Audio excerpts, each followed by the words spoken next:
Bab 1551, Keterampilan Tempur Terbaik.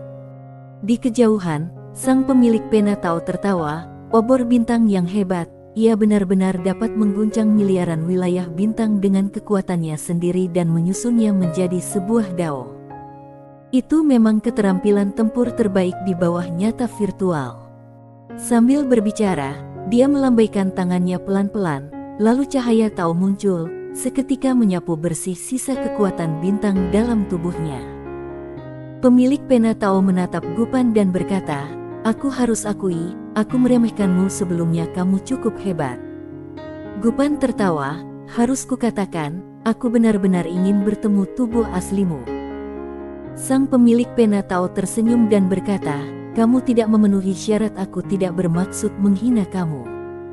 Aku hanya mengatakan kenyataan." Gupan tidak marah. "Kalau suatu hari aku mati dalam pertempuran, itu tidak akan menjadi hal buruk bagiku. Jika aku terbunuh seketika, itu akan lebih baik." Sang pemilik pena Tao menatap Gupan dan berkata, "Jika begitu aku akan menolongmu." Setelah berkata demikian, perlahan-lahan dia mengepalkan tangan kanannya, dan kekuatan baru terkumpul di telapak tangannya. Tetapi pada saat ini, semangat juang tiba-tiba menyebar dari dataran tinggi dengan kecepatan yang sangat cepat dan segera mencapai kaki Sander Ye di kejauhan. Sander Ye saat ini masih sedikit bingung, karena dia baru saja terluka parah oleh pedang itu, dan baik tubuh maupun jiwanya sedang lemah saat ini. Melihat semangat juang yang terpancar di hadapannya, wajahnya penuh kebingungan. Di kejauhan, pemilik pena Tao memiliki ekspresi muram. Gupan tiba-tiba tertawa dan berkata, "Saudara Ye, ini seharusnya pengakuan dari komandan pengawal Dewa Kuno kepadamu. Cepatlah maju." Sander Ye menoleh dan menatap pemilik pena Tao, yang juga sedang menatapnya. Gupan berkata, "Aku akan menundanya." Sander Ye mengangguk, "Terima kasih." Setelah berkata demikian, dia berjalan mendekati semangat juang itu. Pemilik pena Tao mengepalkan tangan kanannya, dan kekuatan di telapak tangannya menjadi semakin kuat. Dia secara alami tahu apa artinya kalau Sander Ye maju. Lawan hanya mengundang Sander Ye. Pada saat ini, jiwa yang melekat pada pemilik pena Tao tiba-tiba berkata, "Kekaisaran Dewa Kuno telah memilih dia." Pemilik pena Tao mengendurkan tangannya, berbalik dan pergi, lalu segera menghilang di dalam malam. Segera, Sander Ye mengikuti semangat juang dan tiba di dataran tinggi. Saat mendongak, dia melihat sebuah kepala melayang 1000 kaki jauhnya, dan di sekeliling kepala itu terdapat 2 tangan dan 2 kaki. Keempat anggota tubuhnya tertekan oleh suatu kekuatan misterius. Tatapan mata Sander Ye jatuh ke kepala. Jelas, orang di depannya adalah pemimpin pengawal Dewa Kuno, dan semua semangat juang datang dari kepala ini. Kepala itu tiba-tiba berbicara, "Orang-orang dari luar." Sander Ye mengangguk. Kepala itu bertanya, "Kenapa kamu di sini?" Sander Ye berkata dengan jujur, "Mencari harta karun." Kepala itu berkata, "Ini adalah tempat yang penuh masalah.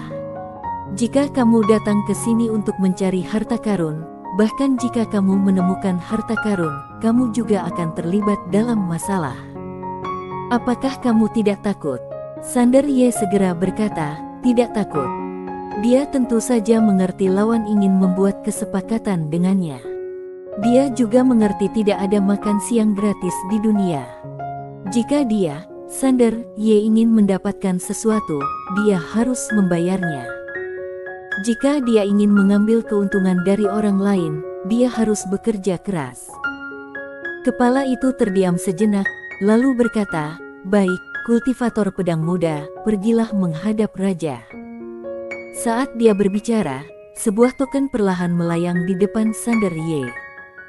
Sander Ye memandang token di depannya, merasa agak bingung. Kepala itu berkata, "Ini tokenku. Jika kamu memberikan token ini, semua pengawal Dewa Kuno di sini akan mendengarkanmu." Ekspresi Sander Ye tergerak. Dia membungkuk dalam-dalam dan berkata, "Terima kasih." Kepala itu berkata, "Pergilah." Sander Ye menyimpan token itu dan berbalik untuk pergi. Ketika dia tiba di kaki gunung, dia mengeluarkan token, dan semua pengawal dewa kuno di lapangan segera berlutut. Sander Ye menoleh ke arah Gupan yang berkata, "Saat kamu maju, dia sudah pergi." Sander Ye mengangguk dan berkata, "Pergi ke kekaisaran dewa kuno lekas." Gupan menatap Sander Ye, "Apakah kamu sudah membuat pilihan?" Sander Ye berkata, Gupan terdiam.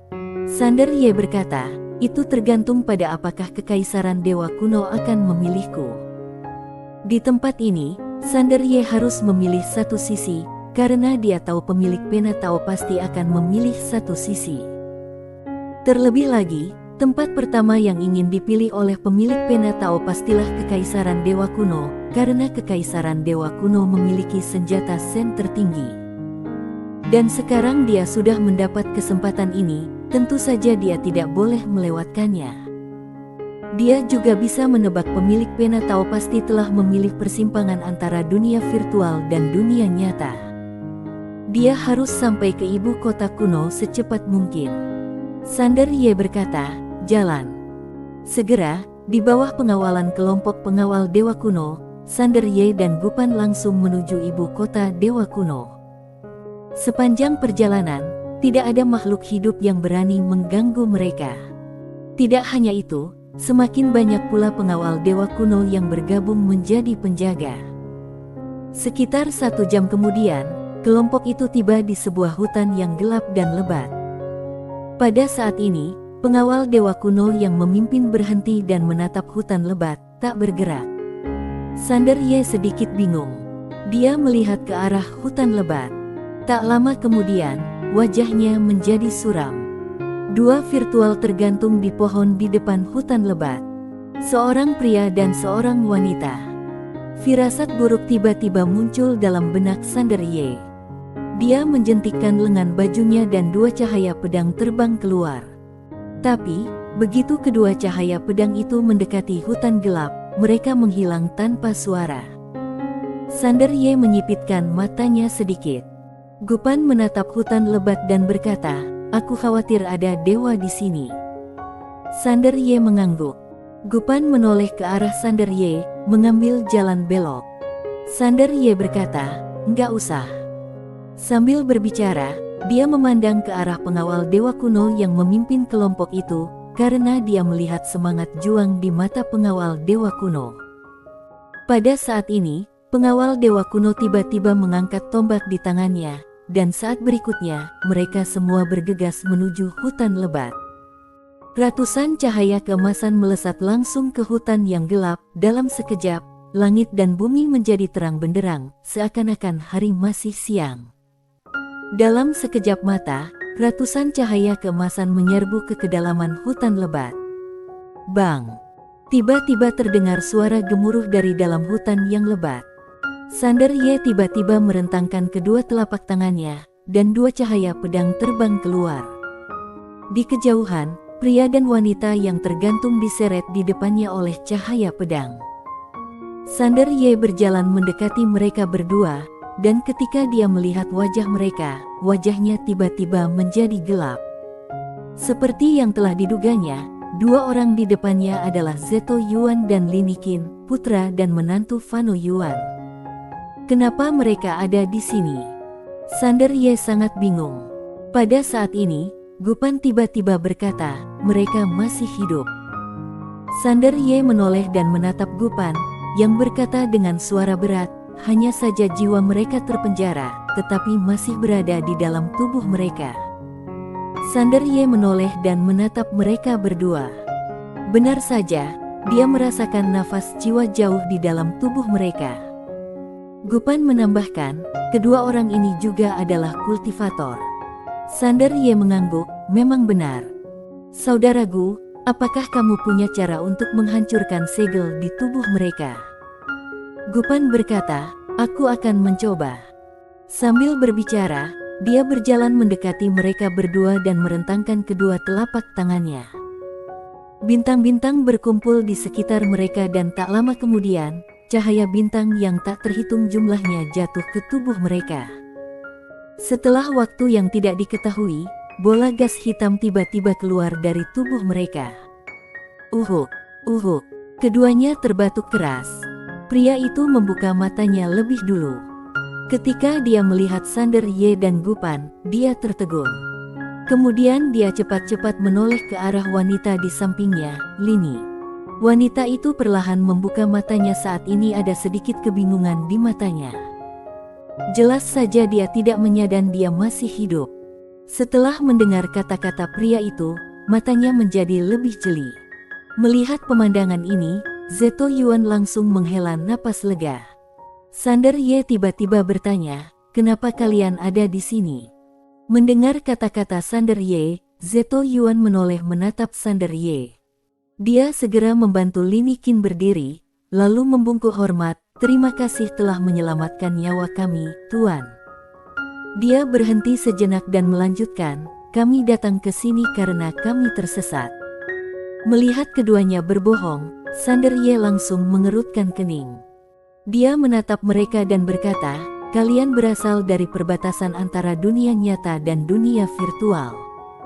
Keduanya mengubah ekspresi mereka pada saat yang sama. Melihat pemandangan ini, Sander Ye juga sedikit terkejut. Awalnya dia hanya ingin mengujinya, tetapi dia tidak menyangka kedua orang ini memang berasal dari persimpangan antara virtual dan realita. Ketika Zeto Yuan melihat ekspresi Sander Ye, dia segera menyadari pemuda di depannya sedang menguji mereka. Dia tidak dapat menahan rasa sedikit menyesal karena telah dibodohi oleh bocah ini.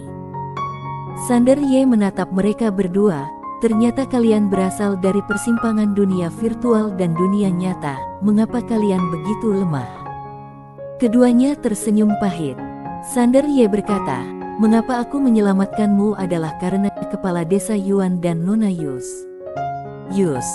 Lini Qin buru-buru bertanya, "Tuan, apa kabar dia?" Sander Ye mengangguk, "Lumayan." Zeto Yuan mendesah pelan, "Jujur, istriku dan aku memang berasal dari perbatasan antara dunia virtual dan dunia nyata. Aku dari Tanah Suci, dan istriku dan Tanah Darah. Kami adalah kekuatan yang bermusuhan, tetapi istriku dan aku benar-benar saling mencintai. Agar bisa bersama, kami mematuhi panggilan para dewa dan datang ke sini untuk menghancurkan kekaisaran dewa kuno. Setelah kami datang ke sini, kami memilih untuk hidup menyendiri di sini, tetapi kami tidak pernah menyangka kaisar utama kekaisaran dewa kuno begitu kuat sehingga dia tidak hanya mengalahkan para dewa, tetapi juga menyegel dunia ini. Kami memang lemah sejak awal, dan dengan segelnya, kultivasi kami langsung diatur ulang ke nol." Sander Ye berkata, "Untuk apa kalian keluar?" Zeto Yuan berkata dengan suara yang dalam, "Aku ingin menemukan para tetua Tanah Suci. Mereka meninggal di tempat ini. Tapi karena tersesat, kami datang ke hutan jiwa yang menangis ini secara tidak sengaja, dan kemudian jiwa kami disegel oleh dewa." "Sander Ye, apa kalian ingin pulang?"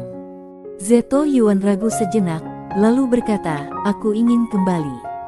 Sander Ye berkata, "Kamu terlalu lemah sekarang. Di sini terlalu berbahaya. Kembalilah ke desa Yuan." Zeto Yuan mengangguk dan berkata, "Tuan, terima kasih telah menyelamatkan hidup kami. Kami tidak punya cara untuk membalas budimu."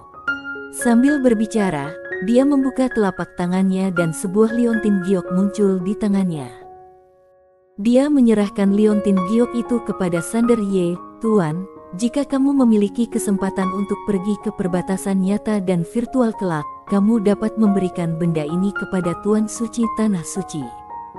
Ini mungkin berguna bagimu." Sander Ye ingin menolak, tetapi Zeto Yuan memohon, "Tuan, jangan menolak. Aku mohon." Sander Fe memikirkannya dan mengangguk, "Baik." Sambil berkata demikian, dia menyimpan liontin giok itu. Zeto Yuan menambahkan, "Jika Tuan Suci bertanya tentangku, tolong katakan padanya aku telah mengorbankan diriku di tempat ini." Sambil berbicara, dia membantu Lini Qin berdiri di sampingnya, membungkuk dalam-dalam Sander Ye, lalu berbalik dan berjalan pergi. Tidak lama setelah mereka berjalan, mereka bertemu dengan seorang pria berjubah Tao. Orang ini adalah pemilik pena Tao. Keduanya agak waspada.